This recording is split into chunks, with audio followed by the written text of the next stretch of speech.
pose with the bands. Pose with the pose with the pose with the bands. Pose with the pose with the pose with the bands. Pose with the bands.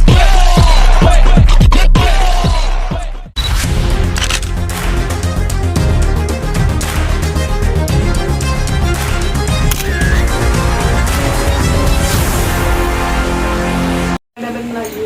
Jadi garis besar pertanyaan kami nanti itu bakalan merujuk ke Islam, bagaimana Islam itu masuk ke Jambi. Itu Jambi ini ada namanya, kok kita balik ya dulu ya, masuknya peradaban ke Nusantara, yaitu kita khususlah ke Jambi.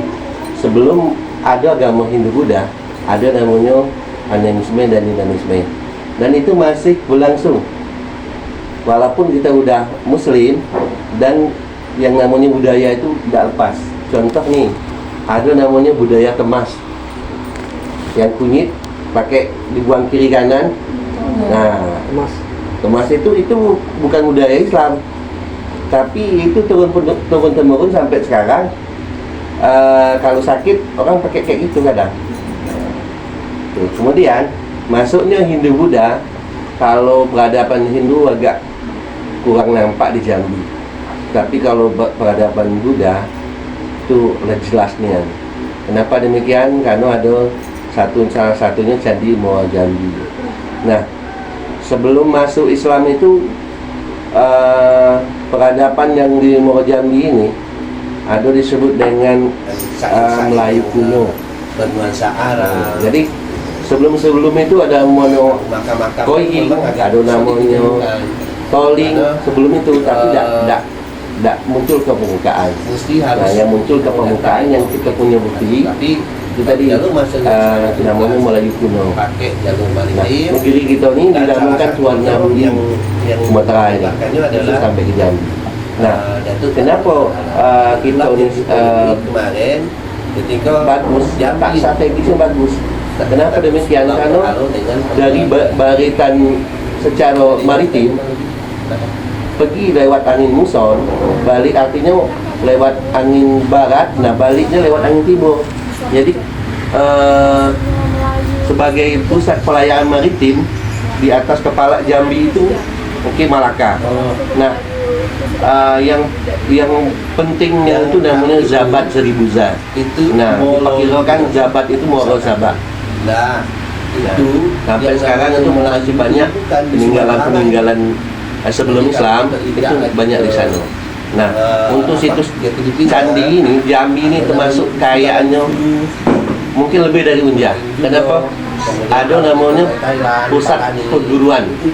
Sebelum orang itu belajar ke India, Nalanda, harus sekolah dulu di Jambi. Kesultanan Islam pendeta yang terkenal itu namanya Sakya Damakirti. Itu adalah keturunan dari itu jadi termasuk salah satu guru besar, istilahnya profesor doktor, dan itu diakui ke dunia. Bahkan sampai sekarang pun ajaran beliau itu masih dipakai di daerah Thailand dan Kamboja. Ajaran beliau masih ada. Bahkan ada namanya Ahimsa Satya Mahakirti namanya. Nah, itu tidak sedikit orang yang paham tentang dan itu dipakai di Thailand dan Kamboja sebelum masuknya Islam. Setelah masuknya Islam beda lagi. Kenapa demikian? Masuknya juga lewat jalur maritim. Kenapa? Jalur darat tidak memungkinkan. Karena pelayaran itulah salah satunya untuk orang alat transportasi yang lebih baik dan memadai waktu. Kalau ditanya Jambi ini strategis ya jelas, karena kita muaronya ke berhala. Bahkan kalau ditanya siapa yang membawa Islam ke Jambi, sebenarnya jauh dari sebelum Paduka Berhala itu sudah ada. Cuman makanya kenapa tidak muncul istilahnya itu nyata gitu, artinya punya kumpulan gitu. Kalau kita punya kumpulan itu punya komunitas, sudah ada namanya Jalan Jambi, sudah punya komunitas. Kalau tidak, sudah ada karena apa? Orang-orang dari Arab itu ngirim surat ke orang-orang ke Jambi ini, di Jambi ini, disebutnya fi hadza risalah Sohibul Fil Janbi. Masih ada apa lah. Berarti memang ada Islam di sini, cuman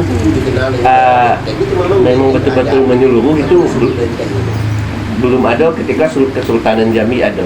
Nah, diperkirakanlah yang namanya Datuk Paduka Berhala bawanya dari Turki katanya. Nah, kalau itu saya agak meragukan kalau yang ada di sana itu Habib. Tapi tidak tahulah ya. Tapi yang banyak Habib itu dari Yaman. Nah, namanya itu Datuk Berhala nama dari aslinya berhala dulu Ahmad masuk Salim. ke Matahari. Nah, Ya. cikal bakal yang menjadi membuat Kesultanan Jambi itu. Beliau punya anak, beliau nikah dengan Putri Minangkasa. Sisa-sisa Belanda Putri Minangkasa ini anak dari Kesultanan Jambi waktu itu. Ya, Jambi belum Islam secara merata. Kalau individu sudah punya, sudah ada. Cuman tidak ada jelas. Ada kesana. Yang jelasnya ketika bahkan sebagian kita bilang lah nih desa Mendalu Indah ini. masih di tempat Kalau seorang berdua yang ada di dalam nih itu belum jadi RT. Pasar Lamu, RT Tembesi. kumpulannya jadi Aku tahu. desa. Iya, Pasar Lamu, Itu Tembesi. nah, ada situ-situ nah Ahmad Salim ini Paduka Berhala ini menikah dan punya anak. Ada 4 orang. terpiskan. Namanya orang Panyo Pinyai, orang kaya hitam, orang kaya Pedataran dan orang kaya Lumu. Nah, berempat beradik itu. Kalaupun yang dari Rajo sebelumnya itu bukan orang kaya hitam, orang kaya Pinyai. Ujungnya Batang hari ini ke dalam Setelah masalah itu baru orang kaya hitam. Kemudian yang terakhir yang kaya Lumu ini perempuan itu sampai ke berhala. bukan orang kayo tapi orang kayo. Kemudian Tapi kadang-kadang orang bilang orang kayo. sialang pelantang besi. Kalau sudah muncul itu barulah jadi Kesultanan Jambi. Yang sana itu Itulah atunya buktinya dari Sultan Taha Saifuddin. Jadi dari Datuk Paduka orang kayu hitam tuh ada punya anak nanti penembahan besar, penembahan sawah kecil, sudah tuh ada penembahan yang di Kantau Kapas. Nah itu terus. Nah dari situ jalur itulah muncullah Sultan Taha. Yang terakhir karena kalau ditanya Jambi memang strategis waktu itu. Bukti-buktinya ya salah satunya yang diolah Kemang itu ada makam Pangeran Wiranata Kusumo. Dia tuh Habib juga Said di situ. Itu juga termasuk penyebar agama Islam di Jambi ini. Kemudian kalau ditanya hubungannya, sebenarnya kita ada hubungan loh luar negerinya dengan Turki. Tapi ketika perang itu Turki ini punya kayak macam konsul atau dubes di Tomasik di Singapura itu. Nah kita lewat hubungnya di situ. Cuman begitu perang dengan Belanda tidak sampai bantuan itu. Tapi yang jelas ada surat permintaan bantuan Sultan Taha ke Turki itu ada. Dan Sultan itu capnya pakai cincin. Nah, itu siapa yang megang cincin itu berarti megang kuasa. Gitu. Karena sejatinya Jambi ini memang strategis. Satu, kita punya namanya Kuala Tungkal. Nah, kita pernah ribut juga dengan Johor, Kesultanan Johor yang di Malaysia. Sekali kita menang perang dengan Johor dan sekali kita kalah. Pendamaiannya putra Raja Johor itu menikah dengan putri Raja Jambi. Itu jangan heran kalau di Johor sana itu keturunan Sultan Taha masih banyak di sana. Karena ketika perang Sultan tidak mau keluarganya hilang, diungsikan ke sana, Johor. Nah, jadi memang ada hubungannya kita mau Malaysia itu, apalagi di Kesultanan Johor karena menikahnya dua anak raja, begitu.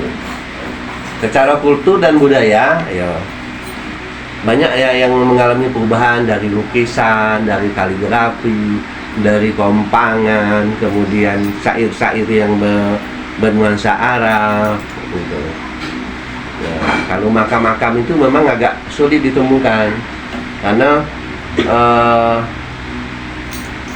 mesti harus punya data yang konkret satu. Tapi kalau jalur masuknya Islam itu jelas pakai jalur maritim, dan salah satunya yang menyebarkannya adalah Datuk Paduka Berhala. Nah, itulah jadi polemik kemarin ketika Jambi berebut status Pulau Berhala dengan Kepulauan Riau. Mungkin ada yang mau ditanyakan lagi? Silakan. Ya, kalau untuk ini kan kami ada juga tentang hubungan Melayu Islam di Jambi. Ya. Masuknya Melayu Islam di Jambi itu kayak mana, Pak? Melayu, suku Melayu di Jambi gitu nah. Apakah suku Melayu itu sudah ada dari sejak dulu atau gimana? Yang kalau itu Moloyu namanya, asal katanya. Nah, itu yang namanya Melayu ini bukan di Sumatera Baik. Jadi kalau kita ijak lagi ke ke Filipina, ada namanya Kesultanan Sulu, itu Melayu juga. Kemudian kalau kita ke Thailand, Patani, itu juga Melayu juga. Bahkan raja-raja Kesultanan Islam di sana, di Manau itu adalah keturunan dari raja kerajaan dari Pagaruyung di Sumatera Barat. Nah, beliaulah pencetus melawan Portugis dan Spanyol di Manila. Kalau Sulu itu sampai sekarang masih ada. Bahkan Patani ini sampai sekarang negerinya negeri Islam di Thailand itu. Jadi sebenarnya harus ada hubungannya kita dengan Amerika. Cuman ada nampak gitu nah. Nggak ketemu lodi atau aponya. Karena waktu itu kalau perdagangan memang dengan posisi itu ada. Nah, begitu dengan Inggris pun ada, tapi karena ngelihat kekayaan Jambi ini, orang itu ingin menguasai. Berapa kali sebelum Sultan Taha ini 1600 sekian itu Jambi udah punya istilahnya itu perjanjian dengan Belanda. Tapi begitu Sultan Taha naik mangkat jadi raja, dia tidak mau. Karena Belanda ini udah kelewatan batas. Makanya kenapa patung Sultan Taha yang ada di depan DPRD itu simbol kepemimpinan. Kenapa demikian? Beliau itu udah dibujuk loh, jangan melawan, dibikinin istana, keturunannya dijaga oleh Belanda, tapi tidak. Beliau tetap melawan.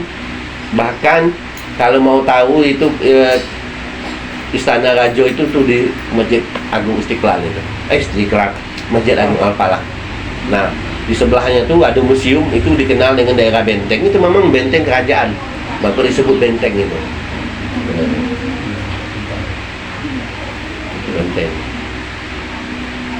Tapi katanya ada juga ya Pak, kan Sungai Batanghari itu juga peran penting kan. Sungai Batanghari itu utama di Jambi.